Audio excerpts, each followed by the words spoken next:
Okay, madam. Then.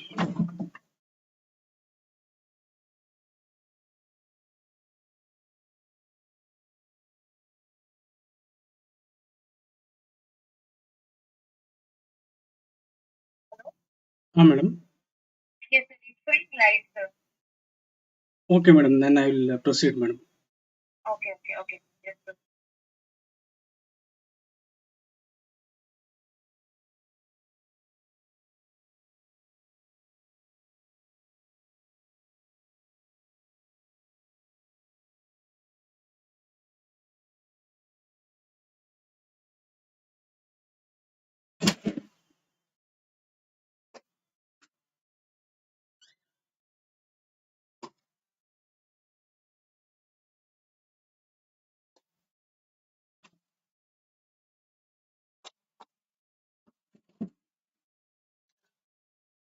Welcome to Unacademy. Welcome to Let's Crack Civil Service Examination with Unacademy, India's largest learning platform.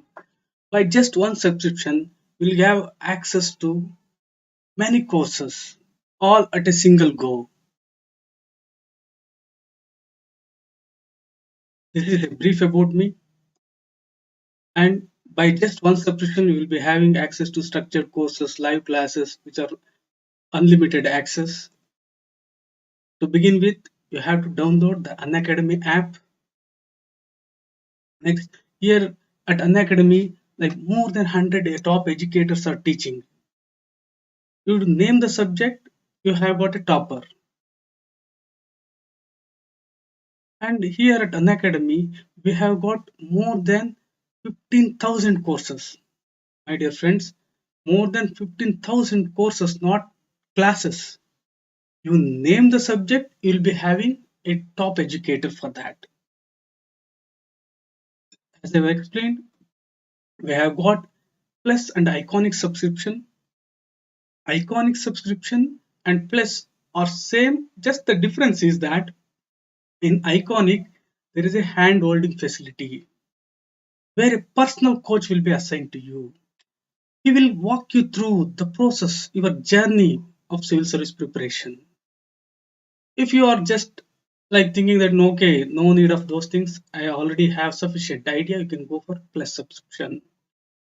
For 12 months, you will be made to pay only 49,000. If you use my promo code, all this comes at just 44,550 rupees. Iconic subscription, as I told, will be having some additional extra features like personal coaching, daily mains, question and answer practice, study planner, personalized feedback. Here we don't have for 1 month or 2 months. We have got 1 year, 2 year, 3 year. For 1 year, with my promo code, you can get this for 62,550 rupees. My dear friends, this is a very like remunerative price, my dear friends.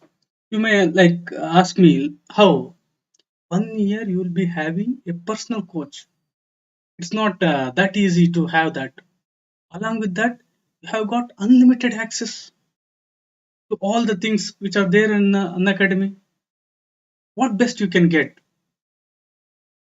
Having realized the importance of optional subjects, we have made option as a separate entity for a thorough one-to-one interaction and also for authentic material. Here we will be teaching almost all the optionals. For 12 months, you will be made to pay only 24,750. Means just 2,063 rupees per month. Isn't it a provoking offer? My dear friends, don't miss this opportunity. Get a subscription with my promo code Buddha. With this, let's resume our class. We have discussed about morality, freedom, and autonomy in our previous session. So, what is morality, my dear friends? So, morality means acting according to duty. If you are acting anything other than duty, then it is inclination. If you are acting according to inclination, then it is not moral. What is freedom? Freedom is acting autonomously. What is acting autonomously? Acting autonomously means acting according to a law which you give to yourself. Autonomy is acting according to a law which you give to yourself. What is the basis for this law? This is reason. So, my dear friend, please see the connectivity. Coming to the reason, you have got two kinds of reasoning: categorical and imperative. Categorical means absolute reasoning. Imperative means instrumental reasoning. If you want X, do Y. This is instrumental thing. Categorical means doing the thing for its own sake. It is absolute. Is this clear? So let me explain in depth the categorical imperative and the hypothetical imperative. Categorical imperative and hypothetical imperative are the two kinds of reasoning which command our will. So Kant says that there are two kinds of reasoning, two ways that reason can command our will. Two ways that reason can command our will. Two different kinds of imperative, that is categorical and hypothetical. Hypothetical imperative uses instrumental reasoning. Hypothetical uses instrumental things. What is instrumental thing here? Instrumental thing is instrumental reason. Hypothetical imperative uses instrumental reason. If you want X, then do Y. Example is the previously what we have discussed.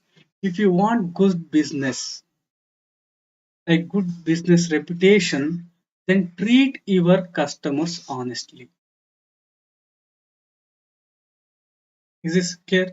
In this, what is the instrumental reason?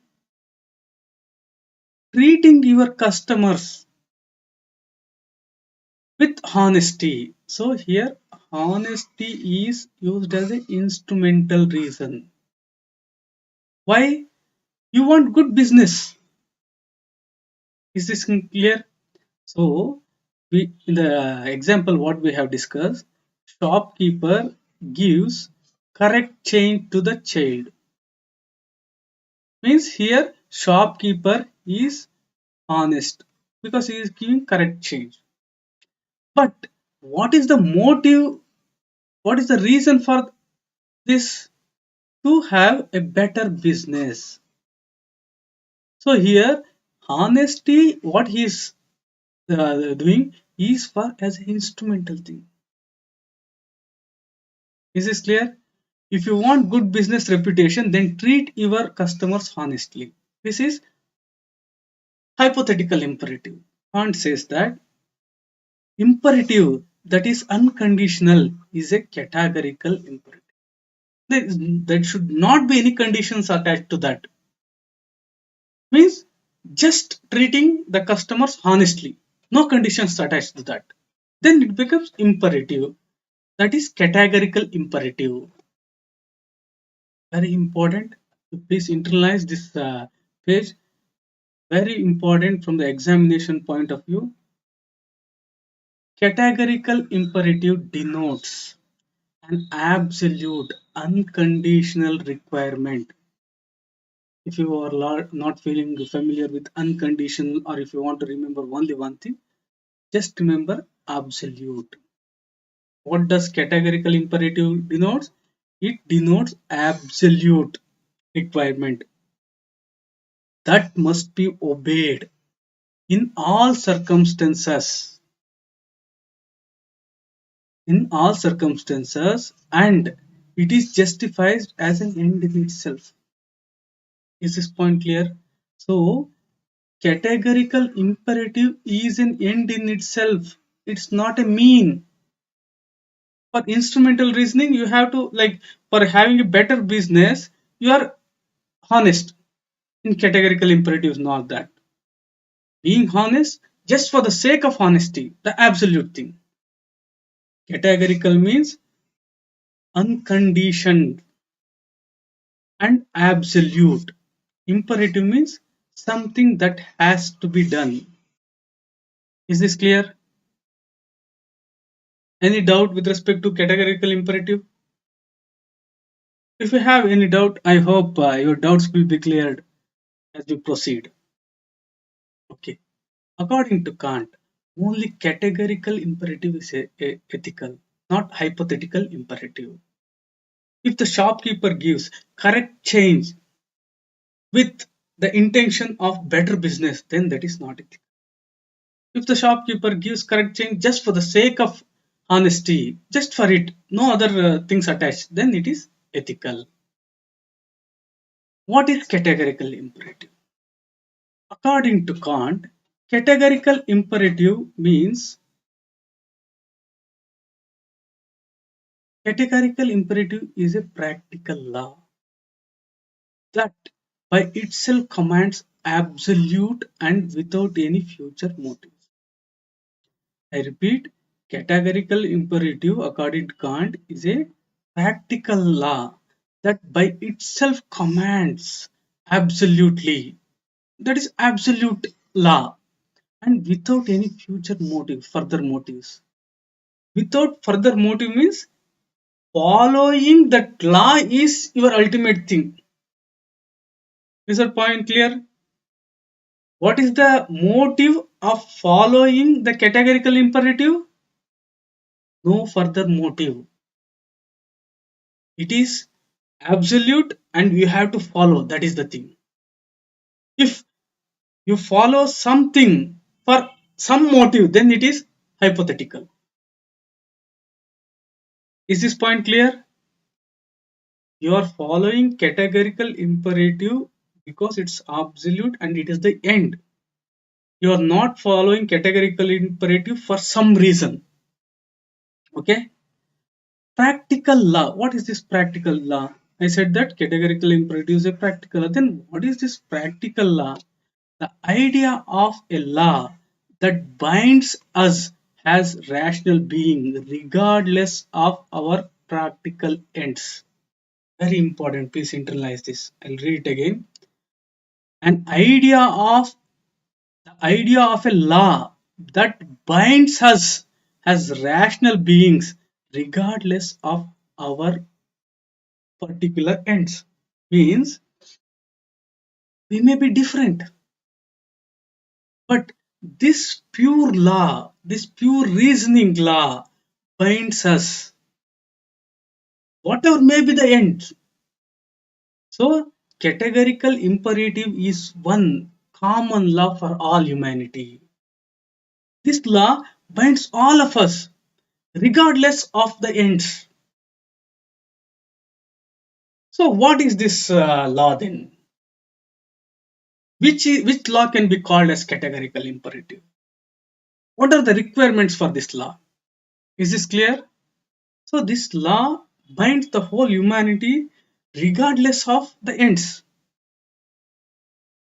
Following this law is the end in itself.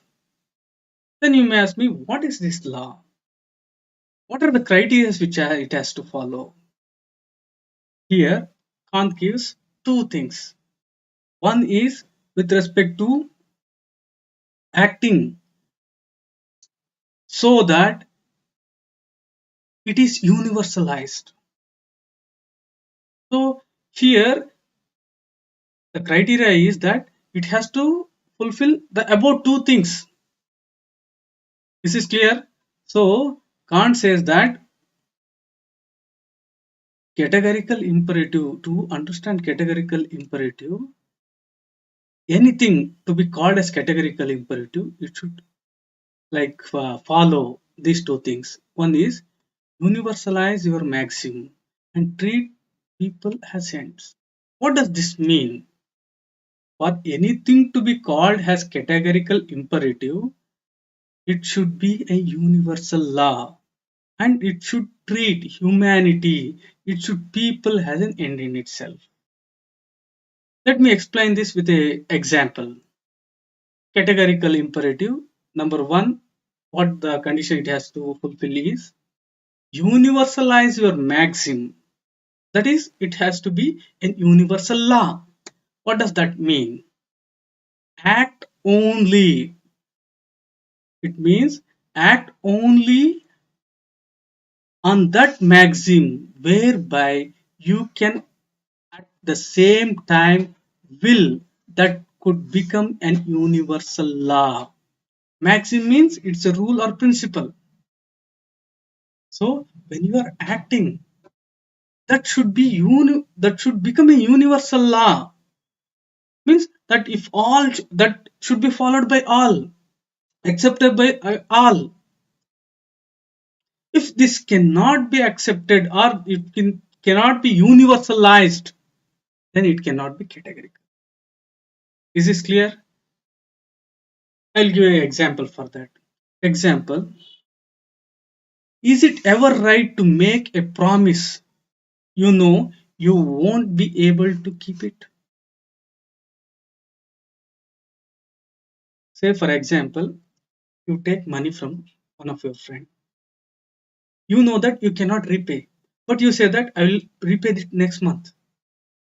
Can we universalize this? Did you got this? Like promise keeping, one of the thing. If that is the case, almost like the institution of promise keeping will go down.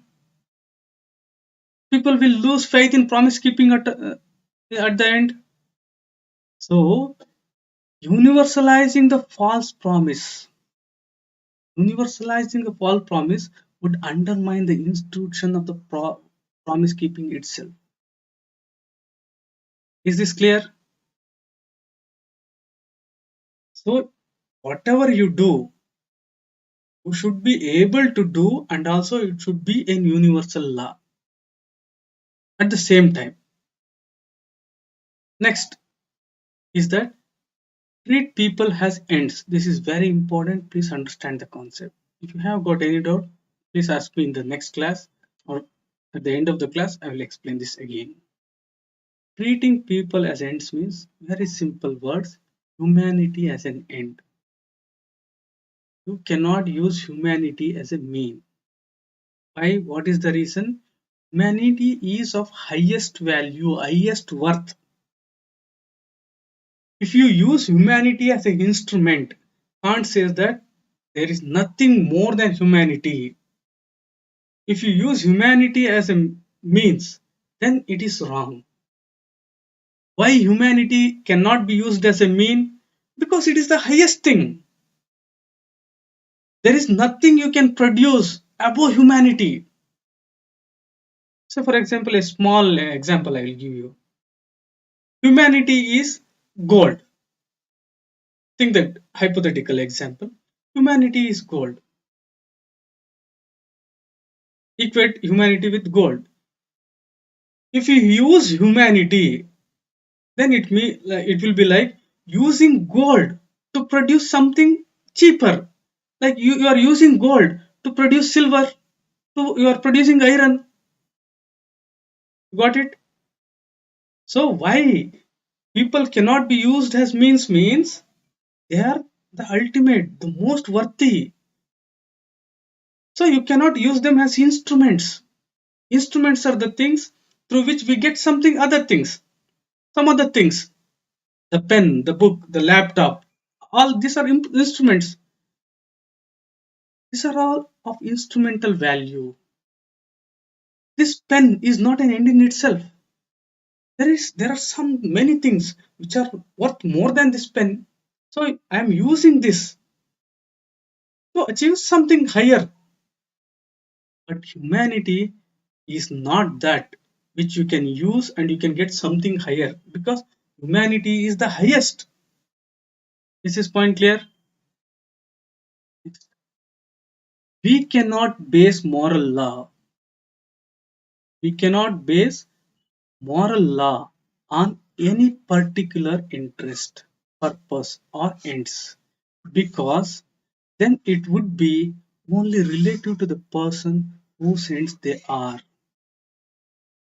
Moral law cannot be based on the ends, the purposes of any particular individual, because it becomes relative, so it won't be a standard. Moral law should be based on the humanity, but on something whose existence has it in itself an absolute value. You cannot base moral law on the interest, purpose, ends, all these things, because they are relative. But you have to base moral law on something whose existence has in itself an absolute value. Is this clear? Moral law cannot be based on something which is instrumental. It should be based on something which has absolute value as an end in itself. Then you may ask me, what is the thing which has got absolute value? What is that which is an end in itself? Can't answer is humanity. Is this point clear? Treating people as ends means humanity as an end. It means that basing the moral law on humanity. Treating humanity as an end, not means to achieve anything. If you are using people to achieve anything, then he says that this is not ethical. This is not supreme ethical standard. Is this point clear? Next.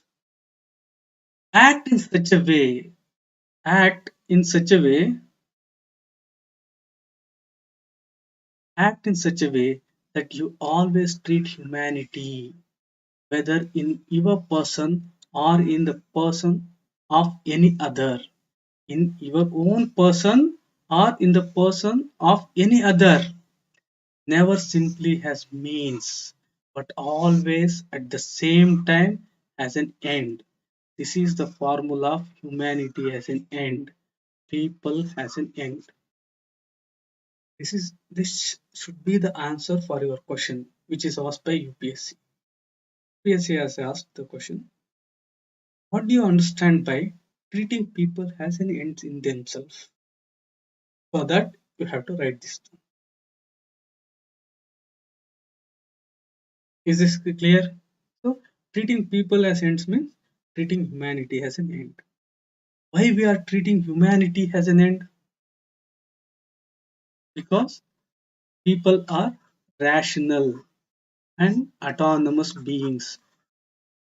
They have got the ability to make decisions autonomously and with reason. So here, when you are giving respect to humanity, you are in turn giving respect to the rational thinking, the autonomous ability of an individual. Next example for this: treat people as ends means humanity as ends. Example: false promise. Here, how can we apply? We applied false promise for universalizing. Here, false promise, if you make a false promise, you are using the other person as a means to achieve your end. Means you are using not that person, you are using that humanity as an end. Sorry, that humanity as a mean to achieve your end. So then it becomes wrong. You cannot use humanity as a mean at any cost. When I promise to repay you the money I hope to borrow, knowing that I won't be able to, I am manipulating you. I am using I am using you as means to my financial solvency, not treating you as an end worthy of respect. Is this clear? So when I say that, please give me 100 rupees, I will give tomorrow. When I know that I won't be able to give that back, you are treating that person as a means to satisfy your ends. Means you are in this, what Kant is saying, you are not using that person. You are using humanity as a mean. Next, these are the very, very important things, thought provoking things which you have to internalize and very, very important. My dear students, I repeat and reiterate this point. If you don't read any topic in ethics paper, to a certain extent, somewhat manageable. But don't miss Kant's categorical imperative. This is a different thing. He uses a different logic which you won't find anywhere. And it is one of the most debated and accepted thing. What according to you is the difference between suicide and murder? Do you think both are same? Kant has a different logic for this. Can we say murder and suicide are same? When you are murdering someone, you are killing some person. When you are committing suicide, you are killing your own self. Is there any difference between murder and suicide? Kant says that murder and suicide are one and the same. Can you apply the logic which we have discussed? Can you apply humanity?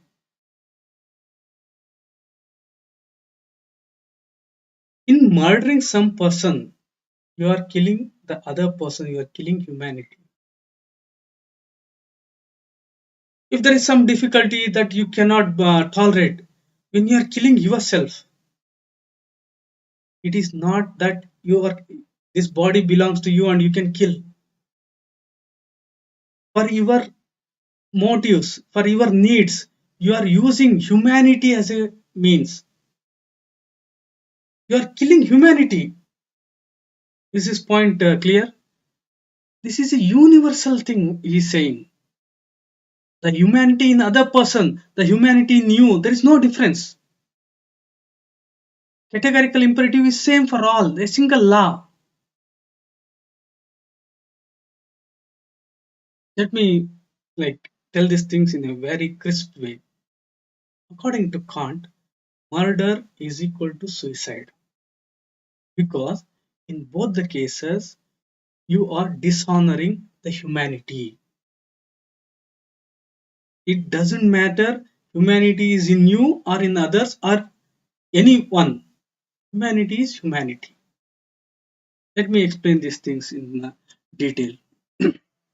in general, in general, we see that murder and suicide are radically different acts.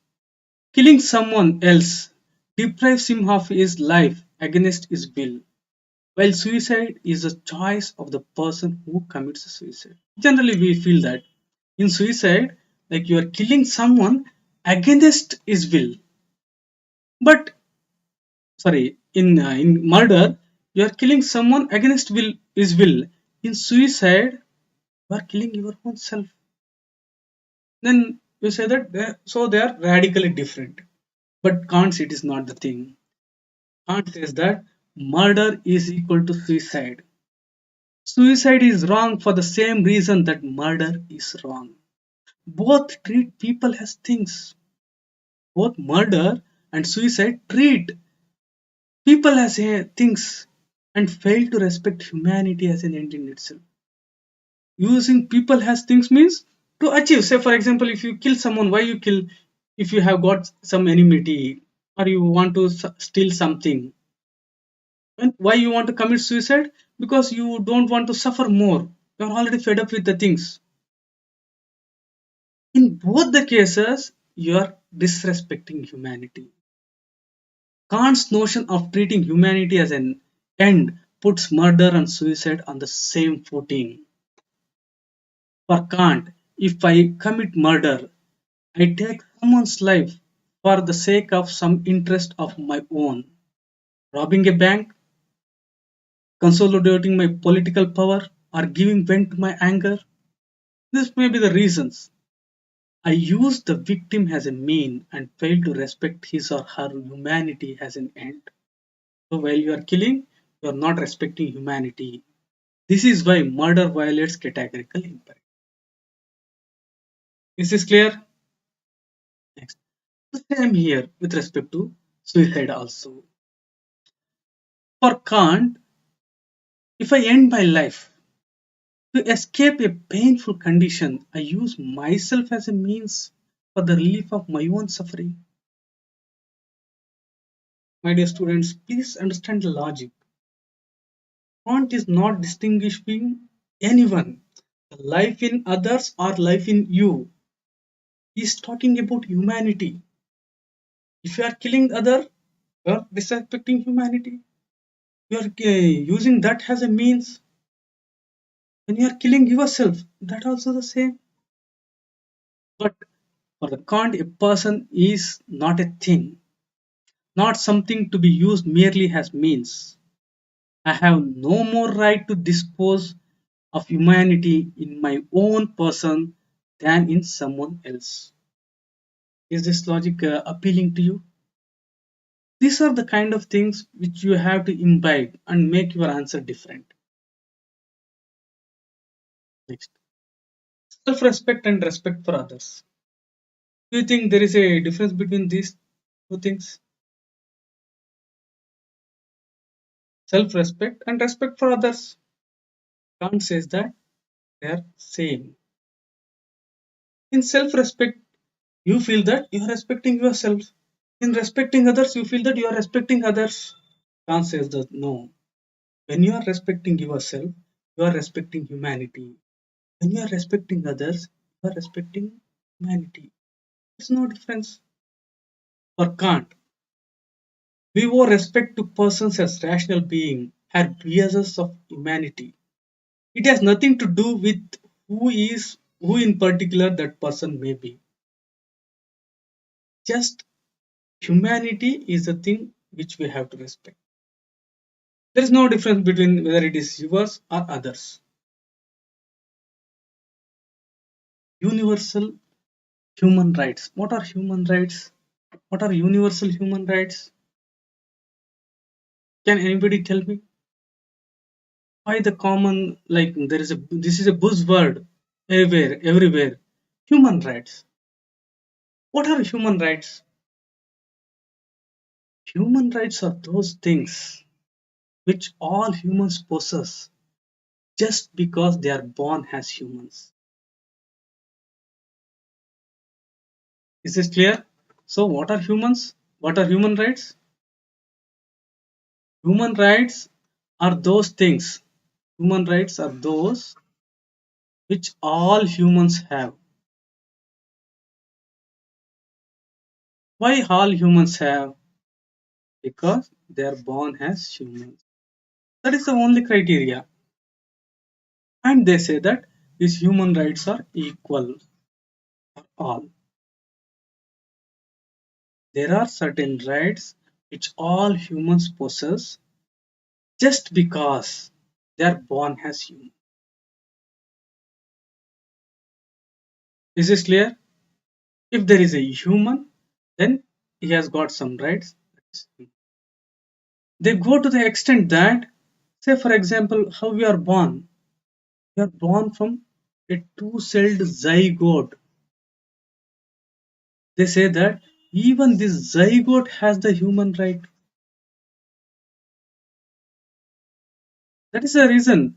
That is the reason they say that no abortion.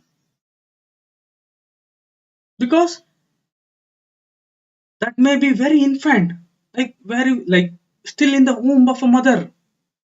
Even then, that is a human that has got right.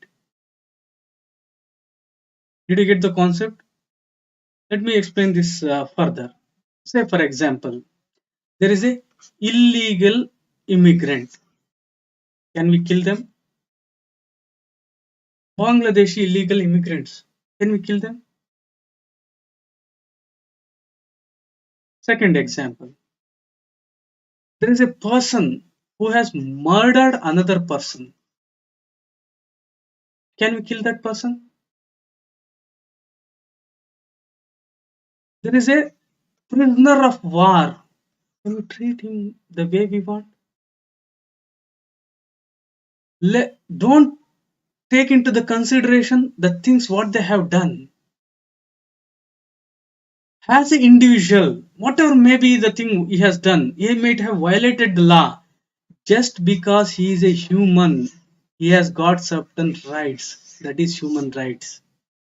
That is the reason why National Human Rights Commission is coming into play when there is human rights violation, even with respect to refugees, immigrants,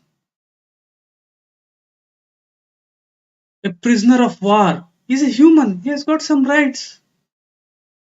A person who has murdered, he might have done wrong, but he's a human. He has got some right. Is this clear? It is said that Kant is one of the first person to advocate human rights. By this time, I think the things are clear. You can understand and you can say on your own how is things are leading to human rights.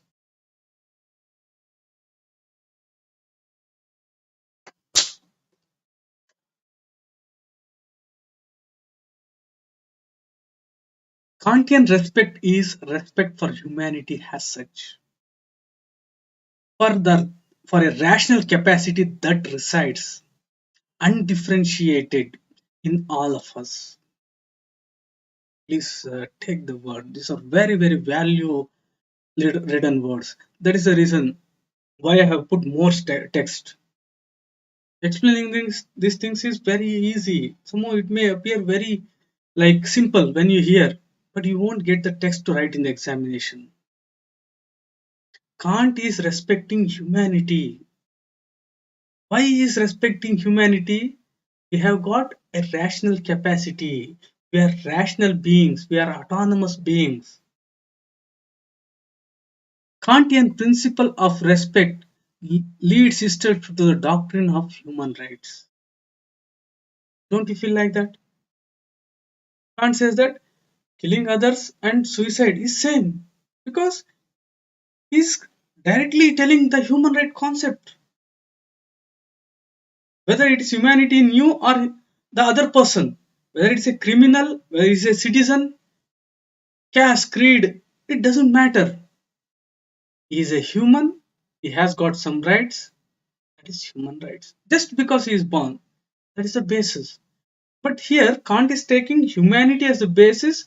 For that, he is taking the rational decision making capacity of the people, morality, and freedom. So, by the things what we have learned by now, can you say anything interrelating morality and freedom? Can anyone? According to Kant, are morality and equality same, synonymous, or entirely different? Related but different? What is your opinion? For Kant, morality and freedom same. How is that possible? Acting morally means acting out of duty for the sake of moral law. Moral law consists of a categorical imperative, a principle that requires us to treat people with respect as an end in themselves. So, what is moral law? Moral law is following categorical imperative. Categorical imperative is treating people as an end in themselves. Isn't it same as the freedom? What Kant says? Acting freely means acting autonomously. Acting autonomously is to a law which you give yourself. Acting autonomously and acting morally according to categorical principle are one and the same. Isn't this appealing to you? Next, you all might have heard of golden rule. What do you understand by golden rule? Have you heard of this? This is some philosophers even say that golden rule is also one of the ethical standards, one of the supreme ethical standards. Some say Is a golden rule and a categorical imperative same? What is a golden rule? First, let's see. Golden rule simply means treating others as you want you to be treated. Treating others as you want to be treated is golden rule. In that circumstance, how you want to be treated, if in the same way others. Treating others as you want to be treated in that circumstance. This is golden rule. Is this the same as categorical imperative? Golden rule means do unto others as you would have them to do unto you. Simple in simple words, treating others as you want to be treated. If you want to be treated good, you treat others also as same in that circumstance. If you want to be treated yourself in certain way, like in X manner, treat others also in that manner. This is golden rule. What is categorical imperative? Treating and respecting humanity as an end. Treating everyone with respect as an end in themselves is categorical imperative. Can you connect these two things? Is there any difference? Kant explains this in a very logical manner with an example. Say, for example, like I will explain, just first brief the thing. Say, for example, your mother, she is in hospital. Like she is severely ill, she is in hospital. You say, for example, you have got a brother also. Your mother is ill, and you have got another brother also. Your brother meets with an accident and he dies, or something injures, something like that. Your mother asks you, my dear, where is your brother? Then what will you do? According to categorical imperative, if you are in that severe condition like deathbed or anything like that, if you feel that others should not give you a shocking information, then don't tell your mother. But if you feel that whatever may be my condition, they have to tell me the truth, then others should tell you. But categorical imperative says that this is wrong. Who are you to decide what your mother wants? Your mother is a rational being. Your mother is an autonomous being, capable of making rational decisions, acting autonomously, acting freely. She know what she has to do. If you are telling lie, you are treating your mother as a means to her own good. You are treating your mother for her own good. Did you get the difference? Just the same thing explained here. An illustration. Suppose you learn that your brother has died in a car accident. Your elderly mother, in fragile condition in a nursing home, asks for news of him. What is the right thing to do? According to Golden Rule, how would you like to be treated in a similar circumstance? Golden Rule means in the circumstances, how would you like to be like others to be treated? In the same way, categorical imperative, it says that the question is wrong. It's a wrong question. Treat people as rational being worth of respect. Lying to your mother out of concern for her feelings would arguably use her as a means to her own contentment, her own happiness and satisfaction, rather than respecting her as a rational being. Is this clear? So you are using your mother for her own happiness. Means you are treating humanity as a means. It's wrong according to categorical imperative. What is categorical imperative? So, what is the categorical imperative? Can anyone tell me? Categorical imperative is practical law based on reason. What is a practical law based on reason? Then you may ask me, like there are billions of people, then there will be billions of categorical imperatives. Kant's answer is no. If you take pure reason, if you take pure reason for a given condition, there will be one categorical imperative. For a given situation under given circumstances, if you apply pure reason without attaching to anything, then there will be only one law, that is categorical imperative. There cannot be too many categorical imperative for a given situation, because it is not based on any outcome or anything, it is based on pure reason. We are all rational beings, we are all autonomous beings. We are taking and basing humanity. Did you get this point? Very important. There cannot be too many categorical imperative. For a given situation, there will be one categorical imperative. Kant's words, if autonomy means acting according to a law, I give myself. Like these are the things which you may get doubt. So, if autonomy means acting according to a law, I give myself, what guarantee that everyone will choose the same moral law? Please read it again.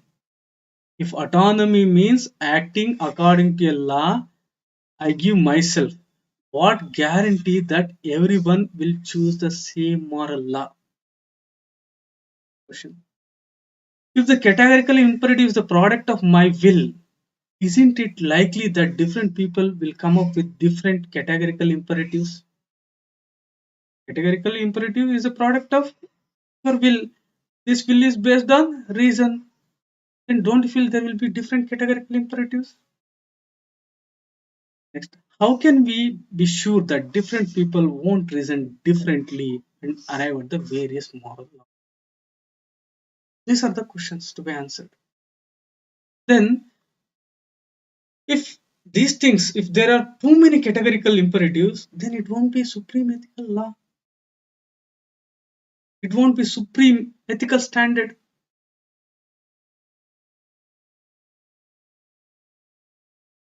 For this, Kant's answers and Kant logics are very, very different. Like he makes you think in a very logical way. When we will with the moral law, we don't choose as you and me. Very important.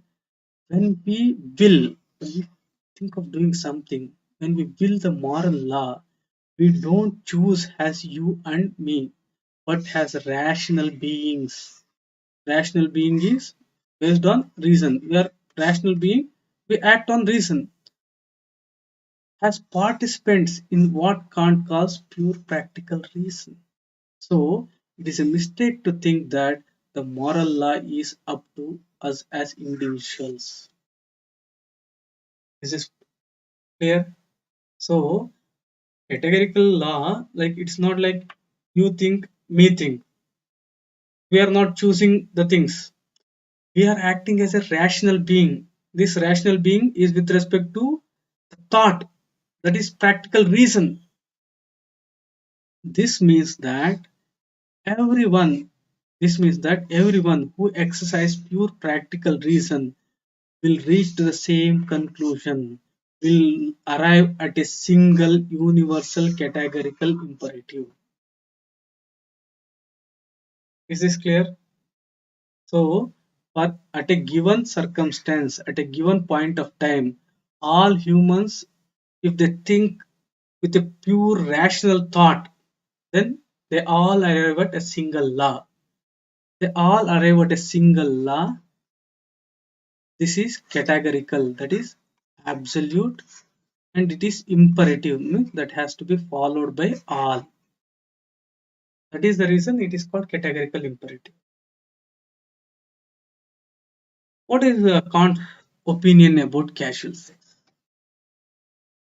According to Kant, is there any difference between consensual sex? Kant, for Kant, any sex outside marriage is unethical. I will first tell you the gist, afterwards I will explain the thing. Whether it may be with consent or without consent, or we for forcing anyone or anything like that.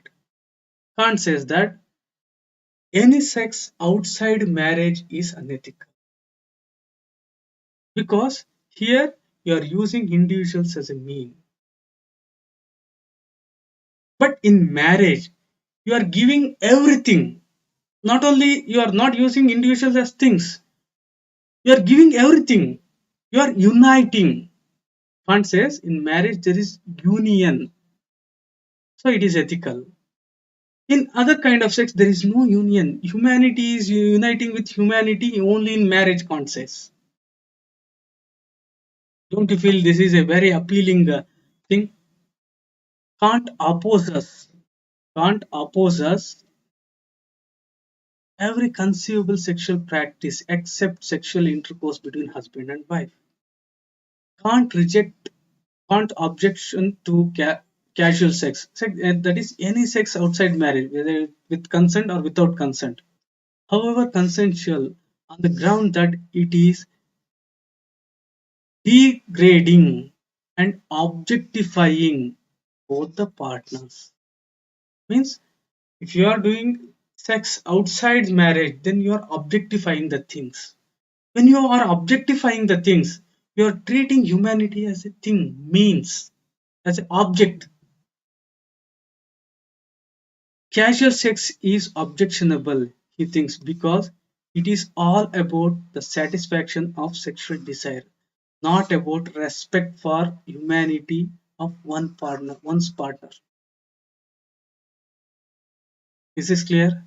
So here you are satisfying your sexual desire. You are not respecting your sexual partner.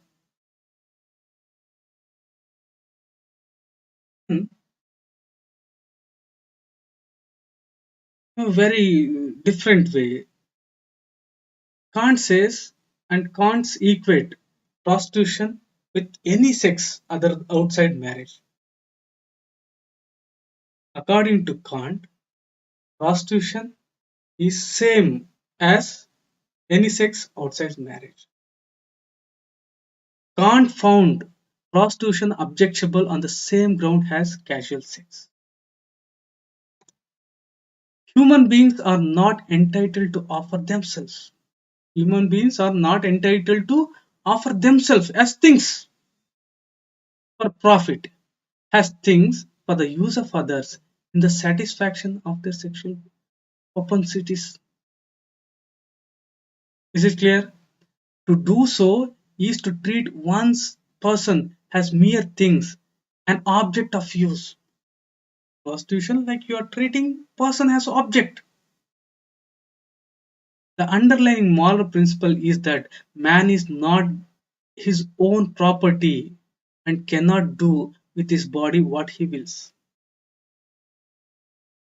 This is like in a different way to libertarians. Libertarians say we own our body.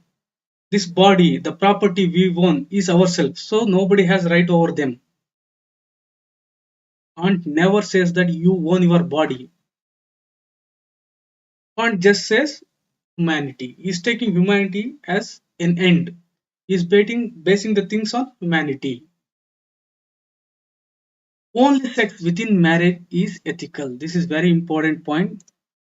Kant concludes that only sex within marriage can avoid degrading humanity. How? Only when two persons give each other the whole of themselves. Kant feels that in marriage, both persons will give the whole of themselves and not merely the use of their sexual capacities. can sex be other than objectifying?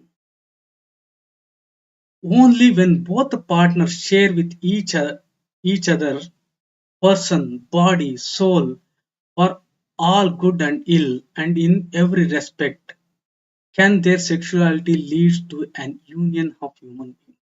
Very, very great word. So, see the logic here. In prostitution, sex of any form other than sex within the marriage, however, with consent, it may be. Here, they can't say that you are using sex. For that, you are using humans as an object.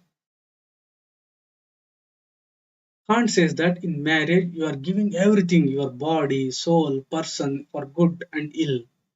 So, in marriage, there is a union of not individuals, not only for the sex, for everything. So, there is union of human beings in marriage. So, it is ethical to have sex.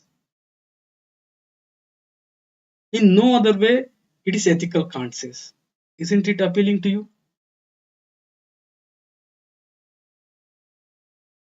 What is your opinion? Think it over. Is this not logical?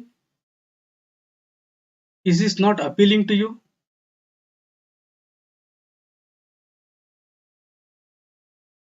So, with this, we'll wind up the session now. We'll reassemble after just a small break of 20 to 30 minutes. Don't forget to subscribe our channel and press the bell icon. Happy reading with Unacademy.